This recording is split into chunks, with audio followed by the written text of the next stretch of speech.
We'll guide you through how to manage Google Drive access permissions, making sure your files are shared just the way you want. If you find this helpful, consider subscribing and liking the video. First, open your web browser and go to Google Drive.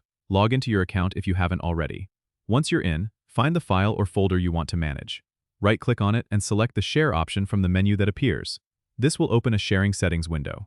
Here, you'll see a list of people who currently have access. Next to each name, there's a drop-down menu where you can adjust their access level. You can set them as a viewer, commenter, or editor depending on what you'd like them to do. If you want to add someone new, type their email address in the Add People and Groups field at the top. After entering the email, choose their access level from the drop-down next to the email field.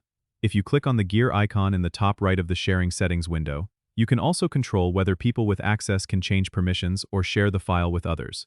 If you need to remove someone, click on the X next to their email address in the list. To finish up, press Send or Save to apply the changes. Remember, managing these permissions carefully is important to keep your documents secure and shared correctly. Don't forget to subscribe and comment if this helped you out.